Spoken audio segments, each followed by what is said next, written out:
Horrifying things have happened in the world that cannot be explained at different times to different people.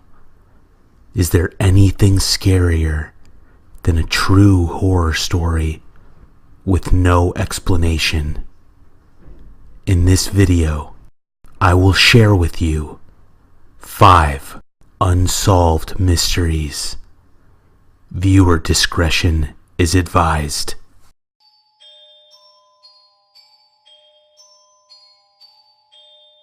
On March 31st, in 1922, 6 people were murdered behind the hamlet of Kaifek, Bavaria, Germany.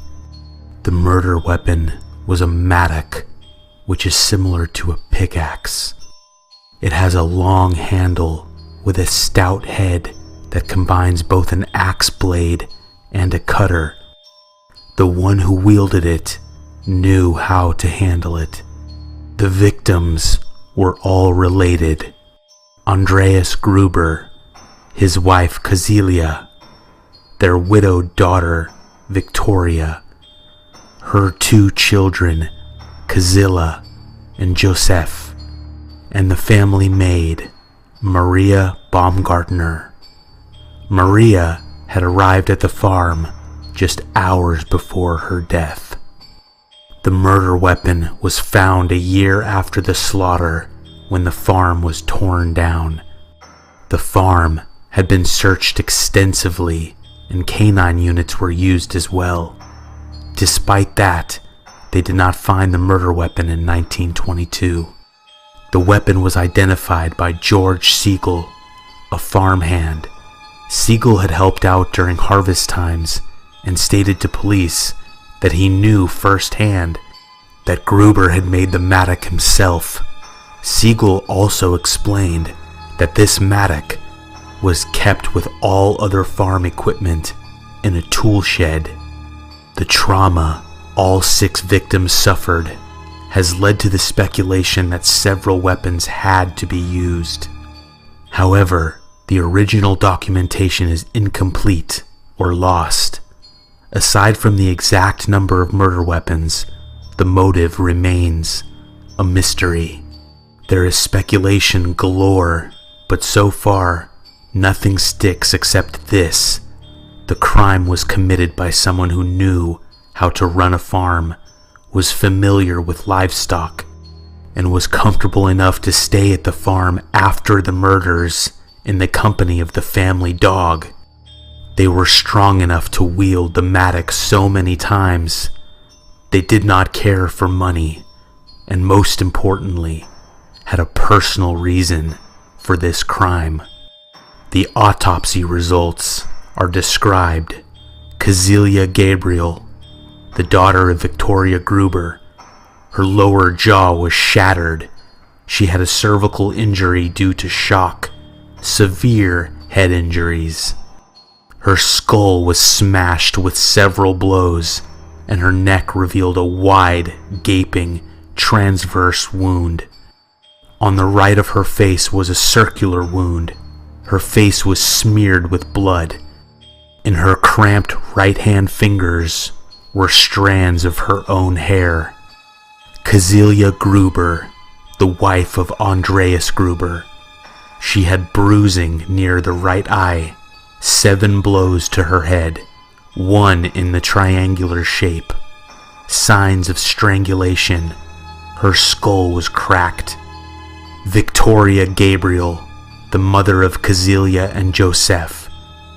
9 star-shaped wounds to the head, strangulation marks on the neck. Right side of the face smashed with a blunt object. A small round injury of a pointed tool on the upper skull. Her skull was smashed. Maria Baumgartner, the maid. She was killed by crosswise blows to the head. Her face was crusted with blood. 1 head wound was 4 centimeters deep and blood encrusted, probably resulted from a sharp farm hoe.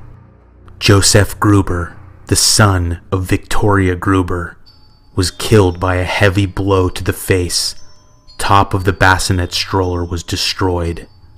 Andreas Gruber, the husband of Kazilia Gruber, right half of his face smashed, cheekbones protruding, flesh seemed shredded, face caked with blood.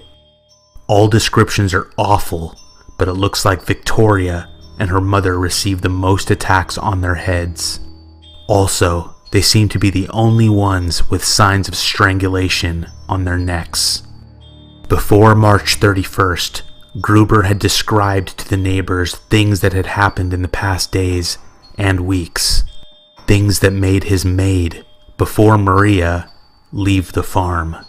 Footprints coming from the dense forest behind the farm, but none leading back. Footsteps heard in the attic. An unfamiliar newspaper showed up. Keys went missing. When Gruber one day checked his tool shed, he could tell from the damage that someone had tried to pick the lock. Nobody knows exactly when the murders started. The autopsy reports could give us a clue if they indicated how long each person had been dead. Reading online about this case, people believe that all 6 were butchered one by one. Joseph was killed while in his cot in his mom's bedroom. Maria was killed in her bedroom. Gruber, his wife, and their daughter and granddaughter were murdered in the barn. Though we lack estimated times of death, we know that the granddaughter died last from one horrifying detail. She had torn her own hair out, apparently alive long enough to either witness the butchering of her family or just see the dead bodies before she was struck. The girl expressed the horror the only way she had left. The corpses were all beheaded. The skulls were sent to a lab, but are now considered lost. All victims were placed without heads in their coffins. The entire farm was demolished in 1923, and the only thing left is a shrine. The mysterious murders of Hinterkaifeck remain unsolved to this day.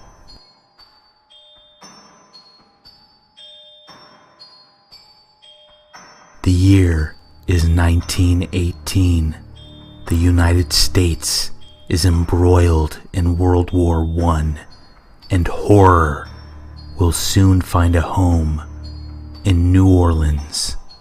There was a lot of excitement in the city and a lot of patriotic fervor going on, said Pamela Arsenault, senior librarian and rare books curator at the Historic New Orleans Collection.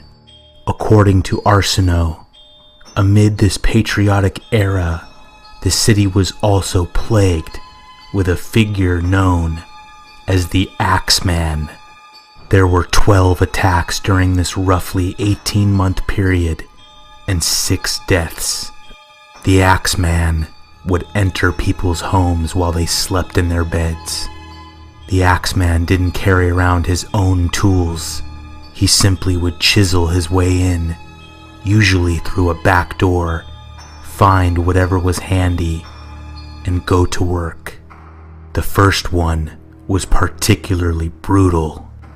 The Maggios family were found with their throats slashed and their skulls bashed in with an axe.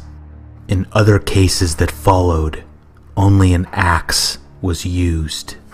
After the triple attack on the Cordemiglias family, the Axeman sent a letter to the Times.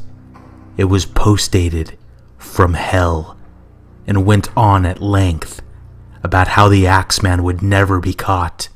No one could find him. He made a proposition in this letter to the citizens of New Orleans. He would fly over the city at exactly 12:15 on March 19th, 1919, which happened to be St. Joseph's Day. That's when he would spare anyone and everyone who was playing jazz music. So it was a hot time in the old town that night. As the witching hour of 12:15 came and went, It seemed that the danger had passed. There were 2 more attacks following the first. As the months went by after the last attack, the axe murders seemed to cease, just as mysteriously as they had started. The Axeman was never caught.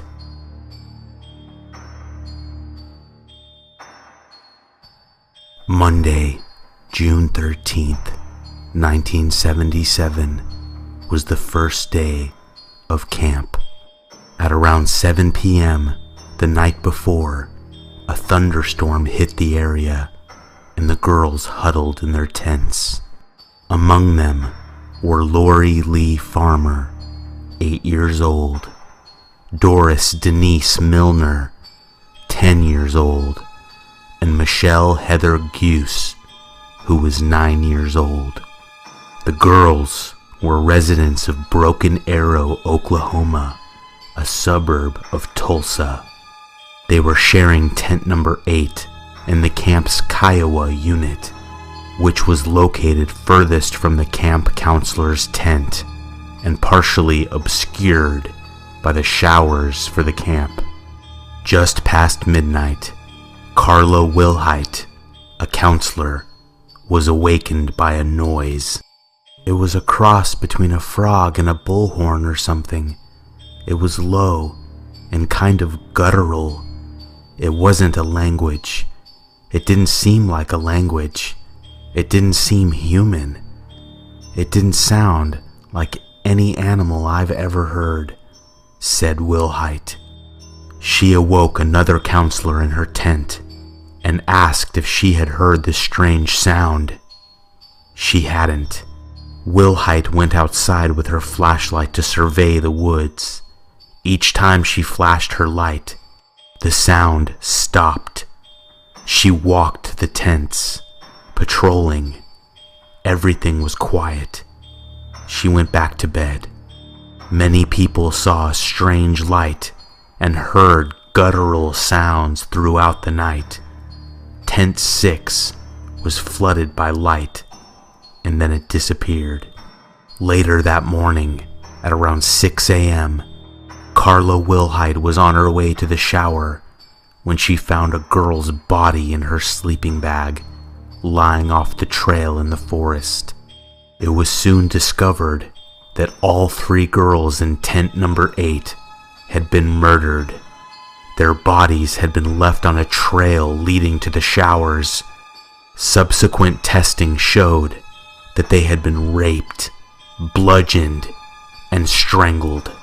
2 counselors had been frightened by 2 men at the camp the night before the murders. Some campers say that they saw a man in army boots behind a tent, and some others said that they saw a man by the latrine the night of the murders. These unsolved killings of these 3 little girls were infamously named the Girl Scout murders. The murderer was never identified.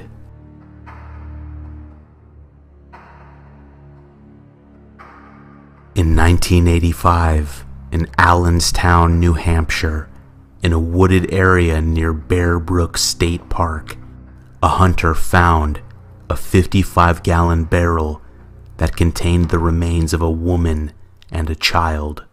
15 years later, in the year 2000, a second barrel was found in the same area, only about 100 yards away, that contained the remains of 2 more children. It was concluded that they had all died around the same time, in the late 1970s or the early 1980s. It's assumed that the barrels were both there in 1985 when the first one was found, and the second just wasn't spotted then because of the nature of the area. The woman in the first barrel was between 23 and 32 years old. She was between 5'2" and 5'7" in height, with short, curly, light brown hair, and had given birth at some time in her life. The child that was found with the woman in 1985 was a female, between 5 and 10 years old, and had ears that were double pierced. According to mitochondrial DNA tests, she is maternally related to the woman, possibly and probably her child, but there was not enough DNA to say for sure, so it's possible that she was a sister or an aunt or a cousin to the child. One of the children that was found in the year 2000 was a female, between 4 and 8 years old. Her dental age suggests the younger side of this range. She had light brown hair and a noticeable overbite. She was not maternally related to the woman, but she could have been related to the other children, possibly a half-sister. In the reconstructions made by officials, she has a very close resemblance to the youngest child. The youngest child, who was found with the other child in the year 2000, is assumed to be a female because of certain characteristics, mostly long hair, but because of the age it's impossible to be sure. She or he was between 1 and 3 years old, with fine blonde hair. She or he is maternally related to the woman and the oldest child, but not the middle child, although again, they could be paternally related. According to investigators, all 4 of the victims would have appeared Caucasian, but may have been at least partially Native American due to having what is called shovel teeth, a certain tooth shape that is very common among Native Americans. They all died from blows to the head with a blunt object. They had evidence of other injuries and were partially dismembered. Isotope testing was done on the woman's hair, but it seems it was inconclusive because it returned such a wide geographical area she could have potentially traveled to that it couldn't narrow anything down. It is not suspected that they were murdered by a serial killer. The nature of the way they were killed suggests that it was personal. The murderer was never found.